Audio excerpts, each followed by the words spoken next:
What's the biggest disease affecting students preparing for government exams right now?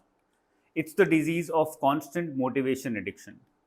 All students are right now looking for motivation every time they want to sit down and study. They're addicted to motivation. Ask yourself, if you're studying for 10 hours in a day, how many hours are you spending on looking for motivation? Out of 10 hours, students are spending 2 hours in motivating themselves, 2 hours in feeling demotivated, and studying only for 5 to 6 hours.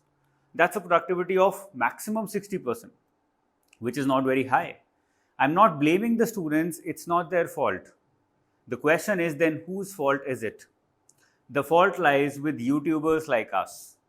I'm still a small speck in the desert of YouTube, but there are many large YouTubers who make immense money over dead minds of students preparing for government exams by hooking them to motivation videos.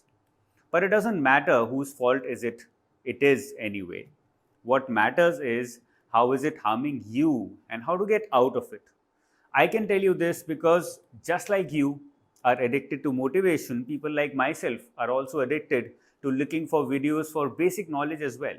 We are addicted to YouTube generally, and it's not healthy.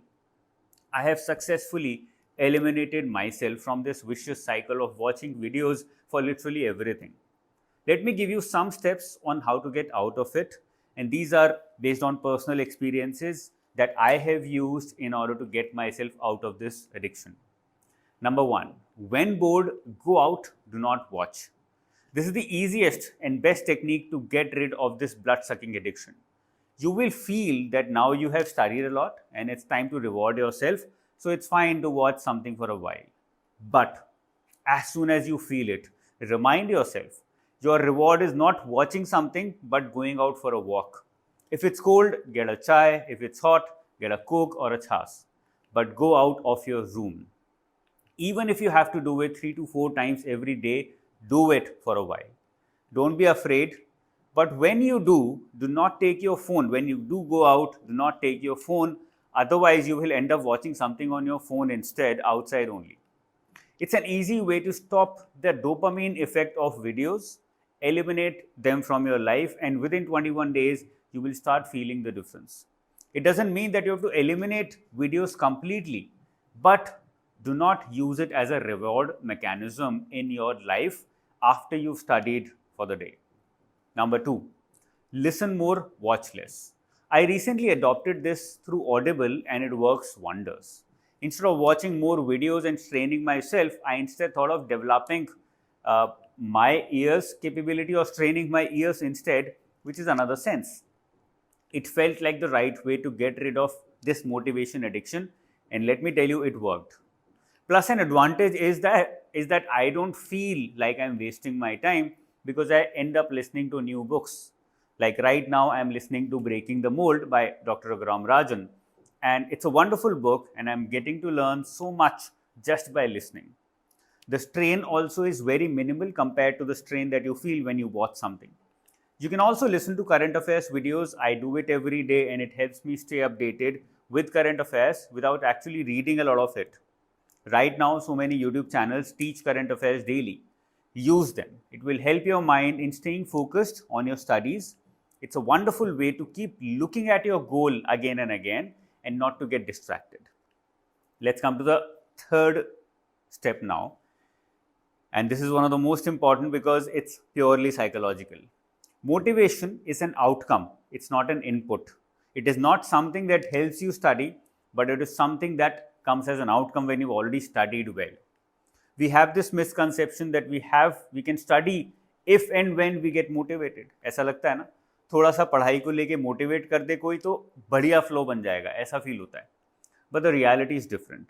Let me ask you something. When was the last time you felt good about yourself, about your goal, about your ambition? Think a little.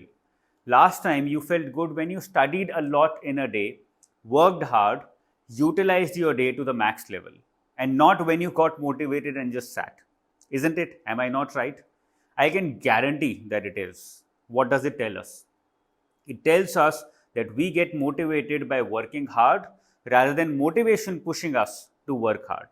It's a one-way road that starts with hard work and ends up in motivation every day. Motivation is an outcome of hard work in a day. So if you feel low, instead of looking for motivation, look for some rest instead. Because you might be mentally exhausted, and that's why you're not able to push yourself to study in that day. Take that rest and then get back to work. Finish that work, and then you will automatically feel good about yourself. That itself will motivate you. So this is at about three major feedbacks, or I would say techniques. I want to now come to the last one, which is a stark reality of how life is and how work is supposed to be, or it is. And this is facing discipline and monotony is good. There's nothing wrong with it. We feel that this is a normal misconception, we feel that if we have to push ourselves to work every day, to study every day, then something is wrong. Yes, something might be wrong actually. You might not be enjoying it because your interest lies elsewhere. But the reality is that even when you do something that you love, something that is your passion, after a while, you will feel the need to discipline yourself because the same task has become monotonous now. You need discipline to carry on. Motivation, interest is not going to help you anymore. You need to go through monotony to find a deeper interest in what you do. Cherish the monotony. Look for discipline instead of running away from it. It's good. It works. It will bring success. So this is all about the 4 major steps that I believe that you can use, especially in 2025, to get rid of this motivation addiction, which is affecting the entire youth of India as well as the world, but nobody's talking about it. And we're not trying to get rid of it. We're even getting deeper into it. That's it. Keep it simple. First, realize that motivation addiction is a real problem. And if you want to be successful, then get rid of it. All the best.